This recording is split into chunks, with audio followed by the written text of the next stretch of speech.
But so within that are kind of these like,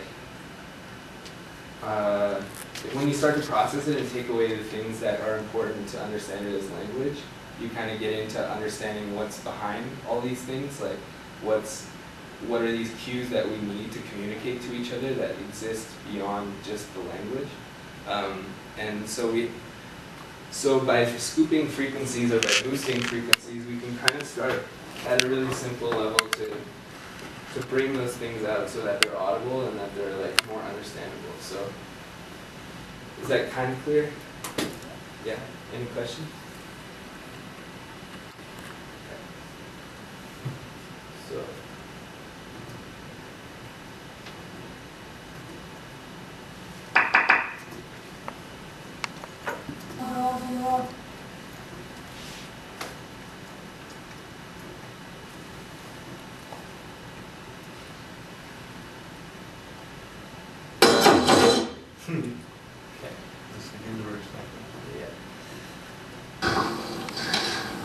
The most noted poet. Okay, so to kind of go over what I was saying, this is a really good EQ. So what this EQ allows me to do is boost certain frequency ranges or cut frequency ranges, and this is called the Q. I can make that band that it's highlighting or subtracting wider or thinner to a very like precise point. So what that sounds like is, say, the most noted poet we've had over the last couple of decades in the world, and as you're going to find out, and as you all. So in this instance, I'm just kind of highlighting this portion of the speech. Are any of you familiar with like FFTs? It's like a way of analyzing the input of what's coming into the device, which in this case is an EQ. In real time, it analyzes the frequencies that are being passed through it, and on this EQ, I can visualize what the signal unprocessed is doing frequency-wise, and also what's happening after the process is carried out. So this is the visualization. The most noted poet we've had over the last couple of decades in the world. And as you're going to find out, as you already know, one of the super poets in terms of writing poetry as well. I like to give you, without any more cogitation, that portion of his voice. So that frequency is in his speech, it's in the recording, and I'm accentuating it by 30 decibels just at that point. So glide factor of 5. We can sweep through here. And now I'm just soloing that band and I'm increasing. So at this point it's like barely intelligible. It's just kind of like you're starting to like recognize that there's like a meter to this speech, but the words are so abstract that you can't really get them. So I'm just going to cut everything starting in the lows. So at this point, like that's just like the low end of his voice. That's kind of what I was talking about as the fatness of the voice, the kind of presence. This is like total AM radio, FM radio, like morning show boost. Often, like if you take it to this extent, like this is kind of, it sounds like a crazy marching drum, but those frequencies exist within his voice. We're just accentuating by a huge factor what's already down there. The rumble is, a lot of these recordings that I got are older and recorded to tape and have like ambient noise in them, and I have like a crowd sometimes. So there's like that's just kind of a noise issue. So that's kind of added to the signal. So the reason I've kind of cut out this bottom portion is like really this man's voice probably doesn't really start to make too much of its own noise before 80 hertz, maybe 100, and anything below that would just kind of be auxiliary, kind of undesirable noise. So I've just filtered out of that. So this is his voice at that range. If we move this whole thing.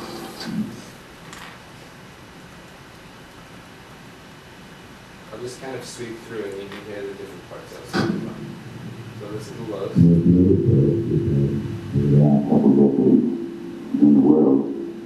This is kind of like starting to get understandable. It's like almost the range of like an old AM radio would probably be around here. I'd like to give you without any more cogitation, Mr. Allen Ginsberg.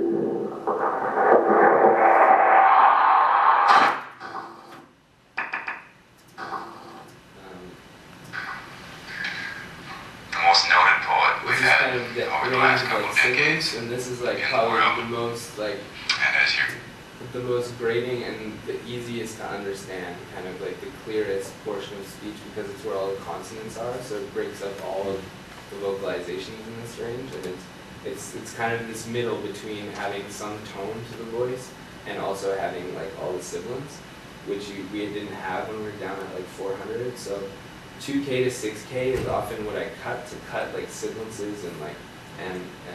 So there's various processes I use to do that, but that's often like the harshness of stuff is just above that at about 6K. This is where all the whistles come out, and like it kind of. This is always like problem area when you're making and stuff because it just sounds, it rings your ears out. And this is the top, which there's not too much higher on tape until you get into noise because the artifacts from recording the tape needs to do that. On this voice.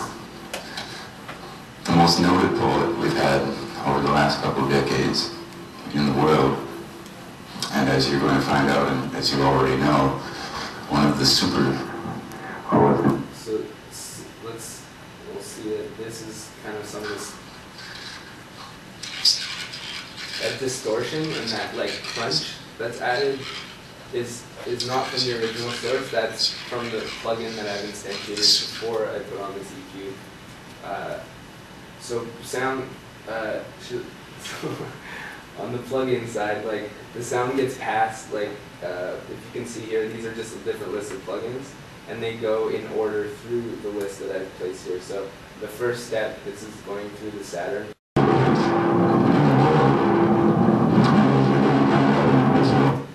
So both of these processes help to kind of mask what the consonants are because they're getting rid of a lot of the high harmonics of his speech, and they're kind of exaggerating some of the bass characteristics of his voice. And in doing so, they create their own set to kind of further push this idea. It's just like, because there's still some of the original consonants going through, it's just to then, after the distortion process, to use some kind of filtering to further make it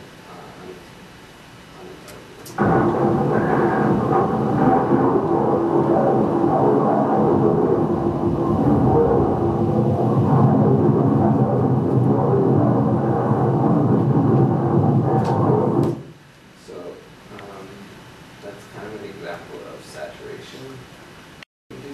I was going to... And so, each year we turn the bright world inside out. They fly to the old familiar tree and crash their wings against the cement ballast. Okay, so the first recording I wanted to cover like frequency-based effects. Like I'll go more into that. But like, but filtering and saturation are really two good ways of modifying a source that are frequency-based. I've got a couple of things here just to kind of, that might be beneficial in pointing out the ways in which people speak in a more macro sense. So with these, I've filtered out a really kind of specific range here of her speech, just bringing up some of that AM radio stuff. And now I'm triggering like, this is called a gate. So it works on an amplitude. It's triggered by measuring amplitude of the wave. So we talked about frequency, which is how often the wave oscillates, but what is the this vertical axis is the amplitude of the wave and how much energy it carries, and how far the excursion past zero is, and the retraction. So this gate is set up so that at a certain threshold, energy-wise, it opens and it lets the sound pass through. And then, but below that, if the sound doesn't pass this threshold of amplitude, then nothing passes. And so what that allows us to do is kind of like set a threshold that we find that when someone speaks, they speak louder, and they have moments of kind of percussiveness in their voice, and the peaks and the ka and the ba and all these sounds are kind of like they're like plosives, and they're kind of they're points at which that the amplitude spikes.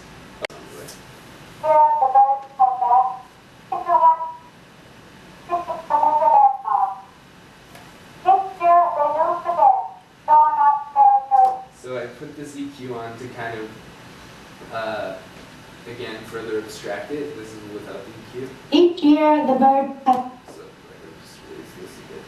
Filter. each year the bird the bigger one speaking committed animal. Each year they lose again, torn up territory, excavated caves, which are built the human zoos, floor on terrace floor. Each year, each spring, I hear the sparrows chittering, the magpies shriek, caught in a closed thicket, small and soot. So like clearly it's not understandable anymore. It doesn't. It's obviously language. Like your brain makes that link, but there's no way you can understand really. You can follow her language, but yeah, I just wanted to show kind of how you could bring out the rhythm of language with a process like this. And to take that a little further, I've set up, this is a program I use to replace drum hits in real time. Like this takes place, it triggers a snare drum.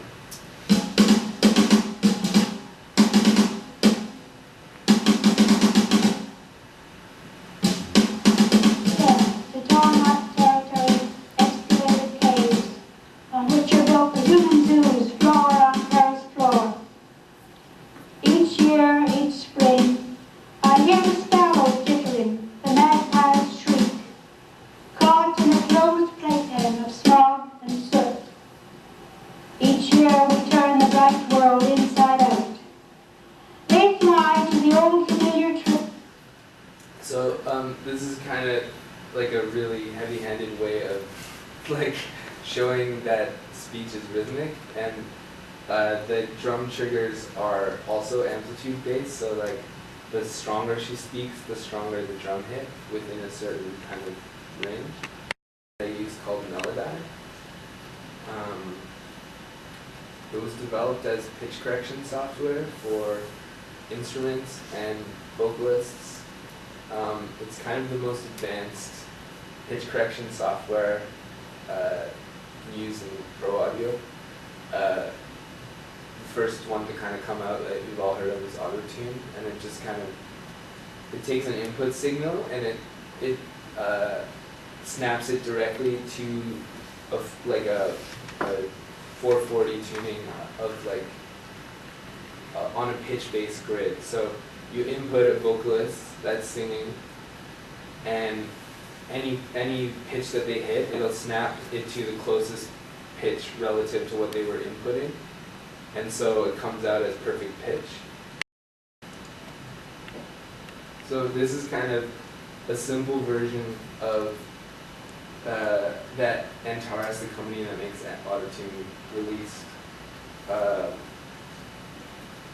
like kind of recently, once they heard how people were using it as an effect instead of I also have like they have different settings within this plugin to just do pitch correction or hard EFX, soft EFX. It's kind of like variations of how much you hear the Auto-Tune.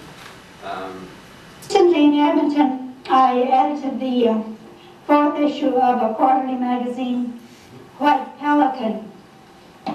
which Sheila Watson edits, but she gave this particular issue to me, and I chose the theme of North. A feeling perhaps that we're still trying to find our identity, whether we're English Canadians or French Canadians, and that perhaps the North has some element in it which helps us to find that. So highlighted section. So that's the sound transfer on Melodyne, and now when I play it, it inputs into Melodyne, so that Melodyne has a polyphonic algorithm. So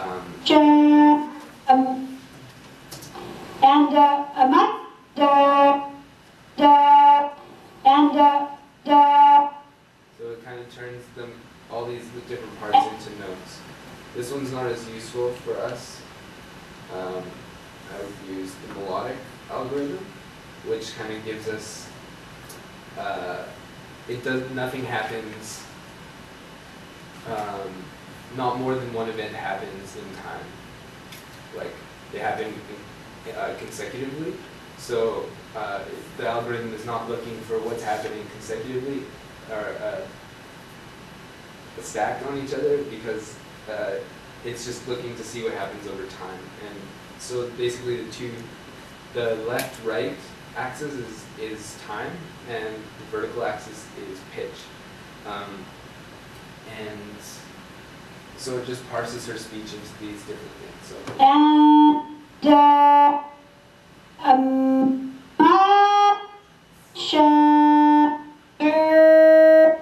So these are all the different components of her speech. And what Melodyne is really cool for is it has a function. Do any of you know what MIDI is?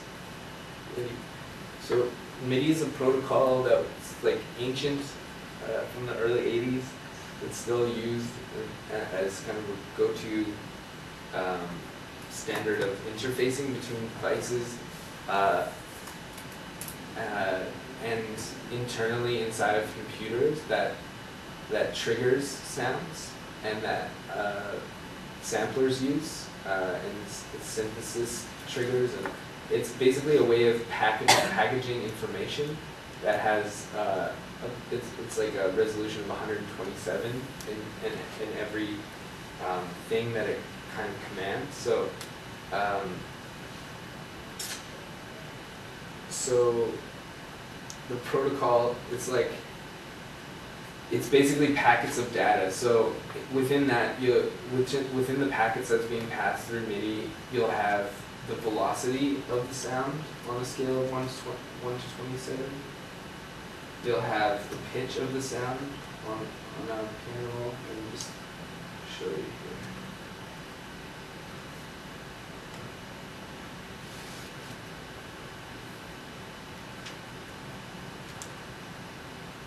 So this is kind of what a MIDI piano roll looks like inside the computer. I'll get it playing the instrument.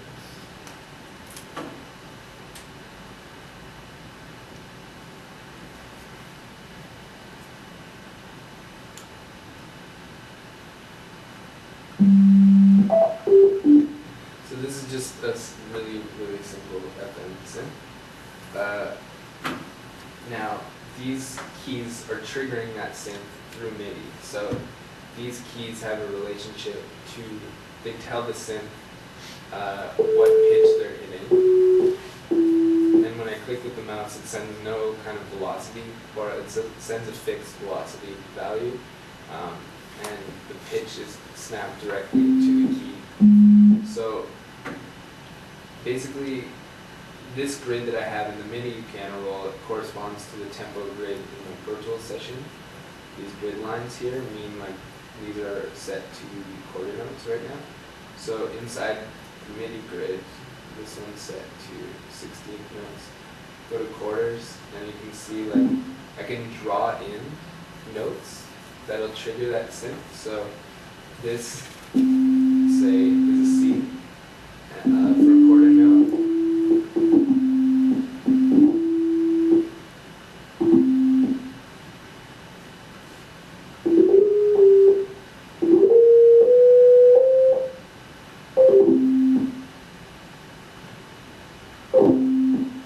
So now I've just kind of looped and drawn like a pattern that's trigger these keys in this time.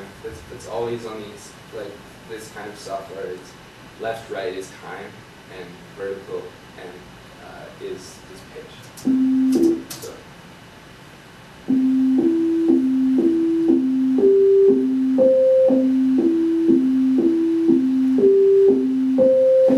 So this is useful in describing, like you can see a real similarity in the way that Melodyne parses information and MIDI grids were developed. So Melodyne was, its user interface was designed because that's like a common language in pro audio, is these kind of gridded systems. And Melodyne also has a function whereby it takes this file that was input and you can save it as a MIDI file. So let's call this, what was her name again? Dorothy? Dorothy Livesey?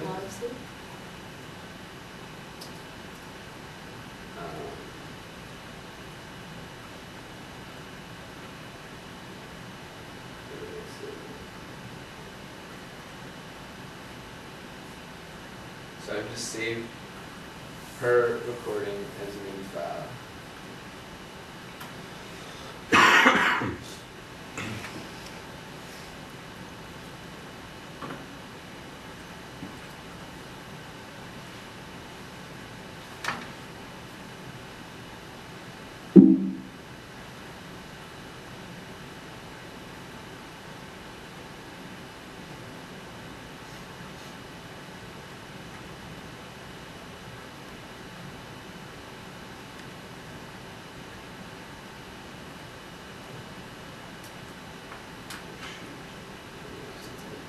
A much earlier poem.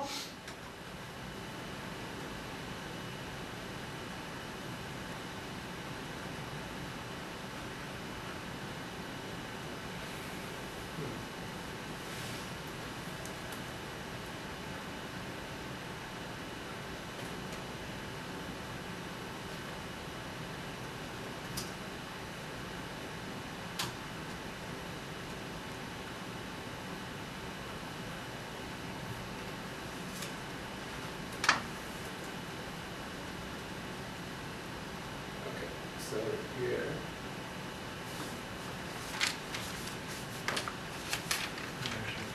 here is like, so now I've taken, because MIDI actually carries no audio data, it's just pure computer data, like it's just packets of information. So what it is a series of triggers, like I said. It doesn't carry any sound itself. So it triggers sound. As far as these other things, the wave shapes, those can be thought of, that is the sound. So that is, I'm just playing back what was recorded. In this, what I've done here is I've taken the original sound of her voice and then transferred it into a MIDI format, and then the packets of information that I've extracted from her voice can be used to re-trigger another source. In this case, I have this synth set up that's really kind of pure and simple.